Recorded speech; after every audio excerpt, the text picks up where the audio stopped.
तो आज मैं आपको एक अनोखी रहस्यमय कहानी सुनाऊंगा। अगर आप चैनल पर नए हैं तो अभी सब्सक्राइब कर ले, क्योंकि यह मेरा दूसरा नया चैनल है। तथा कहानी पूरा देखे, अंत में एक अनोखा रहस्य छुपा है। धन्यवाद। तो सुनिए।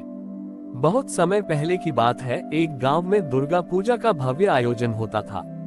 इस गांव में एक बूढ़ा मूक पुजारी रहता था, जिसका नाम गोपाल था। गोपाल जन्म से ही बोल नहीं पाता था, लेकिन उसका मन बहुत शांत और पवित्र था। वह गांव के मंदिर में मां दुर्गा की सेवा करता था। गांव के लोग बहुत संगीत प्रेमी थे और हर साल दुर्गा पूजा में एक संगीत समारोह का आयोजन करते थे। वे मानते थे कि मंत्रों और संगीत से ही मां प्रसन्न हो। पूरे गांव में संगीत की प्रतियोगिता होती थी और जो जीतता उसे मां की प्रतिमा के सामने गाने का अवसर मिलता था।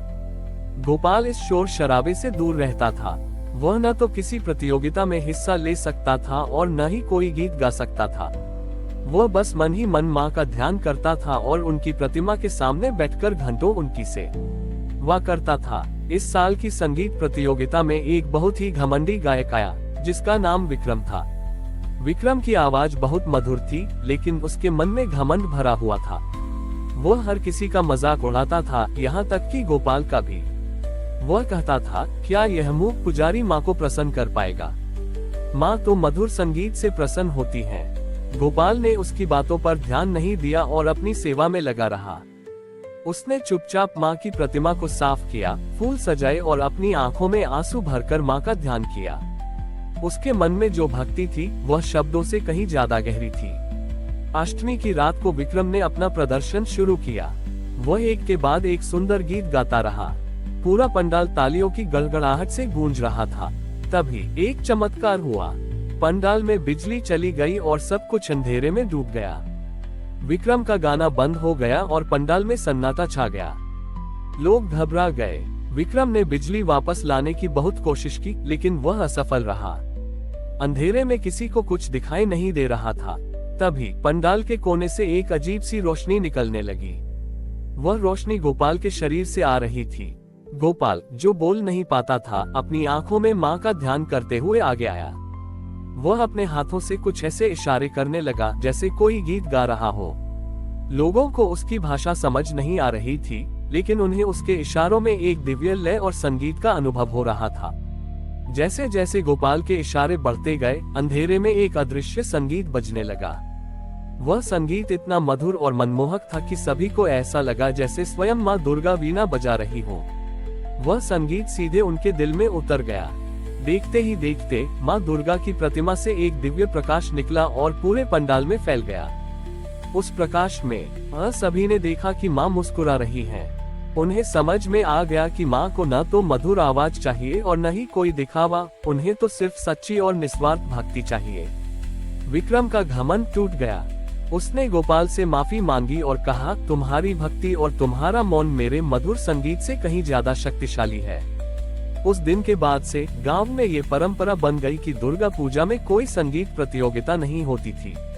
लोग बस मन ही मन मां का ध्यान करते थे और मानते थे कि सच्ची भक्ति का संगीत हमारे हृदय से निकलता है, न कि हमारे मुंह से। गोपाल की मौन भक्ति ने पूरे गाँव को एक नया पाठ पढ़ाया था। लोगों ने अब दिखावे की भक्ति को छोड़कर सच्ची सेवा और निस्वार्थ प्रेम को अपनाना शुरू कर दिया था। विक्रम ने अपना घमंड छोड़ दिया और वह गोपाल का शिष्य बन गया।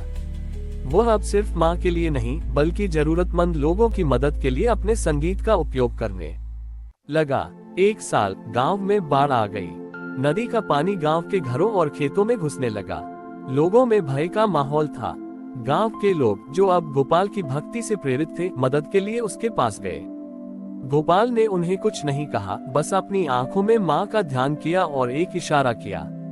उसके इशारे को समझकर गांव वाले तुरंत मदद के लिए निकल पड़े। विक्रम ने अपने मधुर संगीत से लोगों को हौसला दिया और उन्हें एकजुट होकर काम करने के लिए प्रेरित किया। गोपाल ने गांव वालों को पानी के बहाव को मोड़ने के लिए एक जगह पर मिलकर एक बड़ा बांध बनाने का इशारा किया। सब ने मिलकर मिट्टी, पत्थर और लकड़ी से एक बांध बनाना शुरू किया। ये काम बहुत कठिन था, लेकिन विक्रम के संगीत और गोपाल के मार्गदर्शन से लोगों में एक नई ऊर्जा आ गई। जब वे बांध बना रहे थे, तभी आसमान से एक बहुत ही मधुर अदृश्य संगीत सुनाई देने लगा। ये वही संगीत था जो अष्टमी की रात को सुनाई दिया था। उस संगीत ने लोगों के दिलों में साहस और शक्ति भर दी। वे बिना रुके काम करते रहे। गोपाल ने भी अपनी पूरी शक्ति लगाकर बांध का सबसे आखिरी पत्थर रखा। जैसे ही पत्थर रखा गया, बांध ने पानी के बहाव को रोक दिया। अचानक बाढ़ का पानी शांत हो गया और गांव सुरक्षित बच गया। उस दिन गांव वालों को एहसास हुआ कि मां दुर्गा की शक्ति सिर्फ मंदिरों तक सीमित नहीं है, वह उनके भीतर छिपे साहस, उनकी एकजुटता और निस्वार्थ कर्मों में भी बसती है। गोपाल की भक्ति ने उन्हें ये सिखाया था कि बिना कुछ कहे भी बहुत कुछ किया जा सकता है।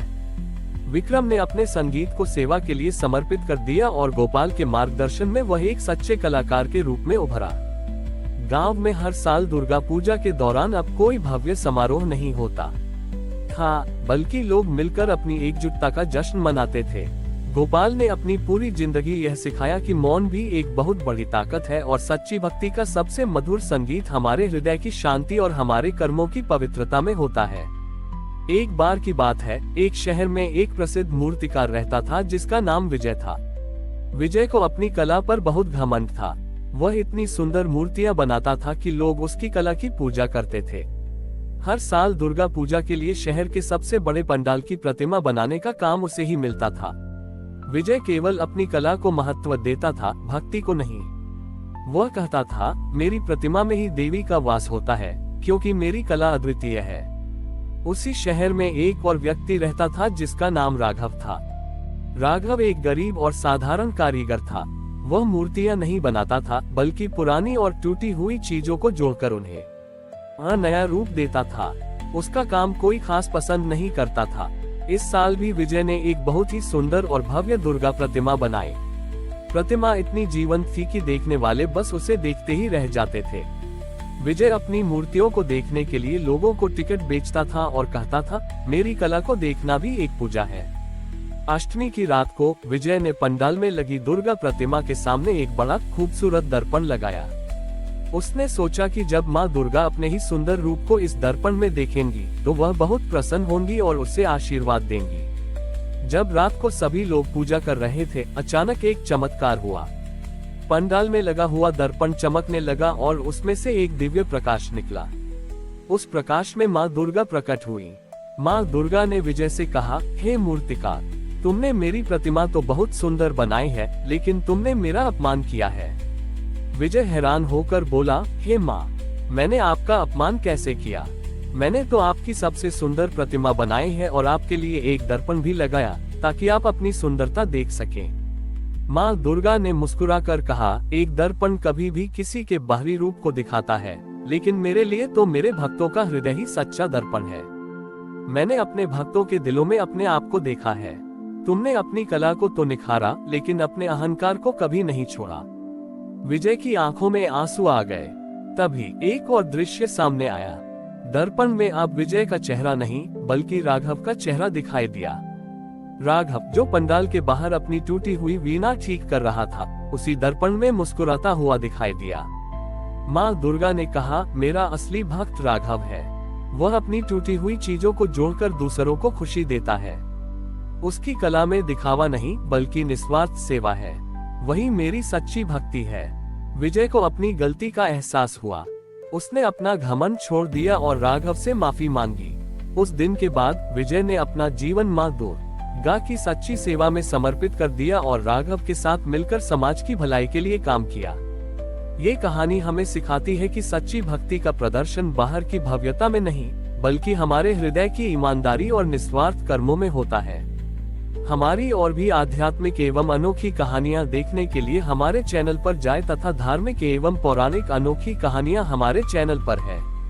कृपया जाके देखें तथा हमारे चैनल को सब्सक्राइब करके रखें और वीडियो लाइक जरूर करें। धन्यवाद।